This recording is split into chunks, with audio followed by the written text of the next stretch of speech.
तो क्या Indian cricket team के स्टार बल्लेबाज यशस्वी जायसवाल पर बैन लगने वाला है? क्या यशस्वी जायसवाल ने असिता फर्नांडो के साथ जो किया वो गुनाह इतना बड़ा है कि उसके लिए यशस्वी जायसवाल पर बैन लग जाएगा?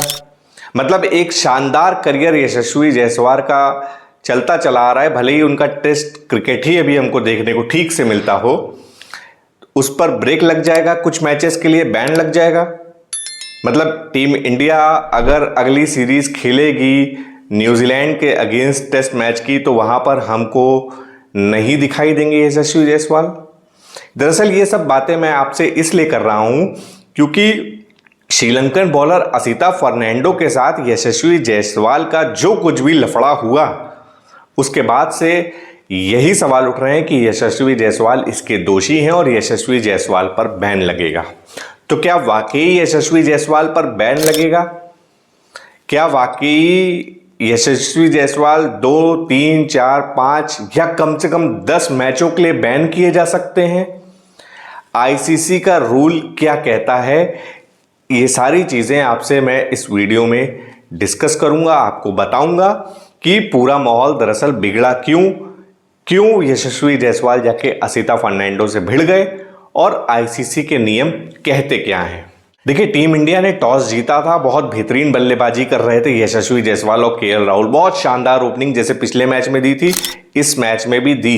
केएल राहुल आउट हो गए, लेकिन यशस्वी जायसवाल अपनी लय में बल्लेबाजी कर रहे थे और लग रहा था कि आज यशस्वी जायसवाल का दिन है और वो अपनी इनिंग को कोलंबो में आगे लेके जाएंगे, जैसा कि गॉल में नहीं कर पाए थे और यशस्वी जायसवाल के पास मौका भी था। और जिस तरह से वो बल्लेबाजी कर रहे थे, श्रीलंकन बॉलर्स को हैंडल कर रहे थे, उससे लग रहा था कि भाई अटैकिंग बल्लेबाजी ये बंदा करता है, यशस्वी करता है और इसी अंदाज में आज लंबी पारी खेलेगा। कमेंटेटर भी यही बात कर रहे थे, लेकिन कुछ और ही होना था। यशस्वी जायसवाल के सामने बॉलिंग करने आते हैं असिता फर्नांडो। मैच का शायद 17वां या 18वां ओवर था, ऐसे ही कुछ।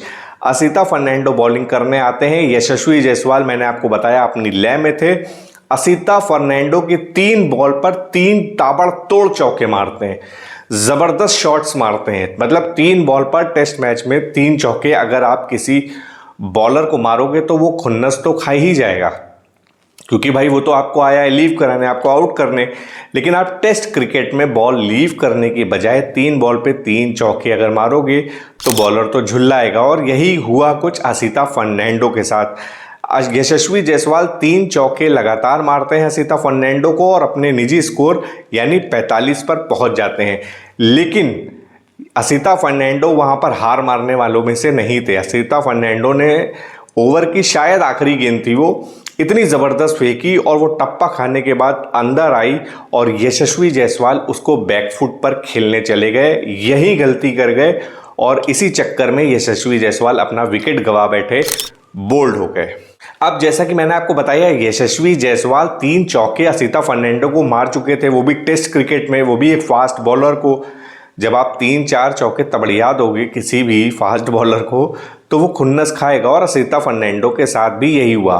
और अगर वो आपको अगली गेंद पे फिर आउट कर दे, यानी वो कमबैक कर ले और आप आउट हो जाएं, तो आप तो मैच से बाहर पवेलियन जाएंगे, तो उसका सेलिब्रेशन, उसकी खुन्नस और ज़्यादा डबल हो जाती है। और ठीक यही हुआ असिता फर्नांडो के साथ। उनका सेलिब्रेशन और ज़्यादा हाई हो गया और ज़्यादा एग्रेसिव हो गया।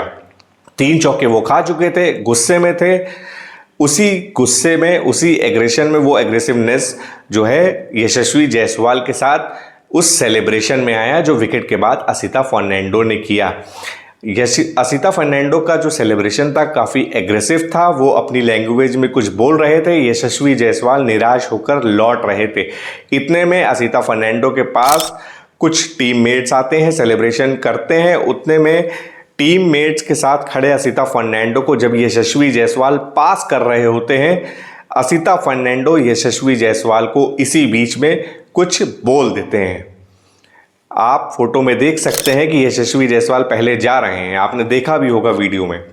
यशस्वी जायसवाल पहले पास कर गए थे, लेकिन असिता फर्नांडो द्वारा कुछ कहा जाता है, यशस्वी जायसवाल सुन के वापस आते हैं और उसके बाद जो कोलिजन होता है वो सबसे ज़्यादा शर्मनाक बताया जा रहा है कि स्लेजिंग तक तो ठीक है, लेकिन इस तरह के हेडबट और इस तरह के कोलिजन नहीं होना चाहिए। वहां पर यशस्वी जायसवाल को बात बिल्कुल नहीं अच्छी लगी असीता फर्नांडो की।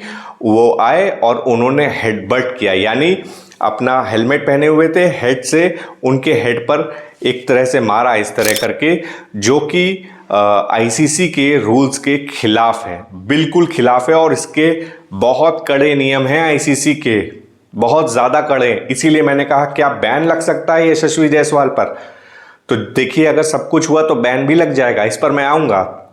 लेकिन ये लफड़ा और ज़्यादा बढ़ता तब तक श्रीलंकन कप्तान धनंजय डिसिल्वा बीच बचाव कराने लगते हैं, एक दो प्लेयर और बीच बचाव कराते हैं। लहिरू कुमारा जो है यशस्वी को दूर करते हैं। पडिक्कल भी दौड़ के रनिंग एंड से यशस्वी तक पहुंचने की कोशिश करते हैं, लेकिन स्लेज करते हुए यशस्वी कुछ बोलते हुए पवेलियन की तरफ निकल जाते हैं। लेकिन उससे पहले ये कोलिजन हो चुका था। हेडबट यशस्वी जायसवाल असीता फर्नांडो को दे चुके थे, यानी जोश में होश खो चुके थे और एक चोट, एक ऐसी गलती कर चुके थे यशस्वी जायसवाल जो उनको नहीं करनी चाहिए थी, बिल्कुल नहीं करनी चाहिए थी। ये बहुत बड़ी गलती करी है यशस्वी जायसवाल ने। बहरहाल अब जो हो गया सो हो गया, लेकिन अब बात चल रही है कि आईसीसी क्या फैसला ले सकता है। मैच रेफरी के सामने जब ये दोनों प्लेयर जाएंगे तो क्या होगा और किस लेवल के तहत क्या सजा यशस्वी जायसवाल को सुनाई जा सकती है। तो देखिए क्रिकेट के मैदान पर स्लेजिंग जैसी चीज़ें आमतौर पर होती रहती हैं। हमने कई बार देखा है कि प्लेयर स्लेजिंग करते हैं, लेकिन शरीर से शरीर टकराना, हेडबट देना, ये आईसीसी की नज़र में, जैसा मैंने बताया, एक बहुत बड़ा गुनाह है। आईसीसी की आचार संहिता यानी कोड ऑफ कंडक्ट के आर्टिकल 2.18 में साफ तौर पर यह लिखा है कि मैच के दौरान किसी भी खिलाड़ी, अंपायर, मैच रेफरी या सपोर्ट स्टाफ पर शारीरिक हमला करना या हिंसा की कोशिश करना सीधे तौर पर लेवल 4 का अपराध माना जाता है। सीधे शब्दों में लिखा है, देखिए, लेवल 4 का अपराध माना जाता है। लेवल 4 आईसीसी का रूल बुक का सबसे खतरनाक और कड़ा सेक्शन है। इसमें किसी भी तरह की रियायत नहीं दी जाती है। अगर मैच रेफरी ने अपनी रिपोर्ट में यह लिख दिया कि यशस्वी जायसवाल ने जानबूझकर असीता फर्नांडो पर शारीरिक बल प्रयोग यानी हेडबट किया था या सिर टकराया था, तो उन पर लेवल 4 के तहत ही पूरा केस चलेगा। अब बात करते हैं उस सजा की जो यशस्वी जायसवाल के पूरे करियर पर एक ऐसा धब्बा लग सकता है जो प्लेयर्स आमतौर पर नहीं चाहते कि उनके करियर पे ऐसे धब्बे लगे, यानी बैन। देखिए आईसीसी के नियमों के मुताबिक अगर कोई खिलाड़ी लेवल 4 के तहत दोषी पाया जाता है तो उस पर कम से कम 5 टेस्ट मैच या फिर 10 लिमिटेड ओवर्स के मैच यानी ओडीआई या T20। अब T20 और ओडीआई तो यशस्वी जायसवाल फिलहाल खेल नहीं रहे हैं, यानी 5 टेस्ट मैच का बैन लग सकता है। सोचिए 5 टेस्ट मैच। अगर मैच रेफरी ने अपनी रिपोर्ट में ये लिख दिया कि यशस्वी जायसवाल ने जो किया जानबूझकर किया था, यशस्वी जायसवाल इस चीज़ को अगर मान लेते हैं रेफरी के आगे, तो 5 टेस्ट मैच के लिए बैन लग सकता है यशस्वी जायसवाल पर, 5। और अगर कहीं ओडीआई और T20 फॉर्मेट में होते तो 10 ओडीआई या 10 T20 मैचेस के लिए बैन लगता। ये एक बहुत बड़ी सजा है। अब इसमें मैच रेफरी क्या एक्शन लेते हैं ये देखने वाली बात है। लेकिन बात सिर्फ यहीं ख़त्म नहीं होती है। इस नियम के तहत मैच रेफरी के पास यह अधिकार भी होता है कि वो खिलाड़ी को गंभीरता से देखते हुए इस पर आजीवन प्रतिबंध यानी लाइफ टाइम बैन भी लगा सकता है। मतलब इस रूल में ये बात भी कही गई है कि अगर किसी भी प्लेयर ने ज़्यादा और जानबूझकर हेडबट या शारीरिक चोट देने की कोशिश करी है तो मैच रेफरी के पास ये ताकत होती है कि वो इस रूल के तहत उस प्लेयर को लाइफ टाइम बैन कर सकता है। फिलहाल यशस्वी के केस में जहां तक मुझे लाइफ टाइम बैन की तो नहीं, लेकिन कम से कम 2 से 5 टेस्ट मैच के बैन की बात तो लगती हुई दिख रही है। फिलहाल आईसीसी के अधिकारियों और मैच रेफरी की तरफ से इस मामले की पूरी जांच अभी की जा रही है। दोनों खिलाड़ियों के पक्ष को सुना जाना बाकी है। असीता फर्नांडो अपने स्टेटमेंट में क्या कहते हैं, यशस्वी जायसवाल अपने स्टेटमेंट में क्या कहते हैं, और उसके बाद सारा निष्कर्ष निकलेगा। उसके बाद हम तक पता चलेगा कि क्या कार्रवाई की गई, क्या यशस्वी जायसवाल बैन होते भी हैं या नहीं होते हैं, और अगर कहीं असीता फर्नांडो ने अपनी प्ली वापस ले ली या शिकायत वापस ले ली तो फिर यशस्वी जायसवाल पे से ये चीज़ हट भी सकती है। अब यशस्वी जायसवाल भारतीय टीम के देखिए उभरते हुए सुपरस्टार हैं, लेकिन जोश मराकर होश खोना उन्हें बहुत भारी पड़ सकता है। हालांकि क्रिकेट के जानकारों का मानना है कि मामला इतना गंभीर फिलहाल नहीं लग रहा है कि लाइफ टाइम बैन लगे, जैसा मैंने आपसे कहा, लेकिन कुछ मैचों का प्रतिबंध लगभग लगना तय है। तो आपको क्या लगता है, क्या यशस्वी जायसवाल की इस हरकत के लिए उन पर बैन लगाना सही है या श्रीलंकाई गेंदबाज असीता फर्नांडो ने उन्हें जानबूझकर उकसाया था? अपनी राय नीचे कमेंट बॉक्स में जरूर लिख दें।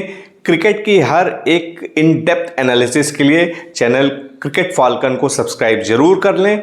इस वीडियो को लाइक कर दें, वीडियो को शेयर भी कर दें, चैनल को सब्सक्राइब कर लें। मिलते हैं अगले वीडियो में, तब तक के लिए धन्यवाद। जय हिंद।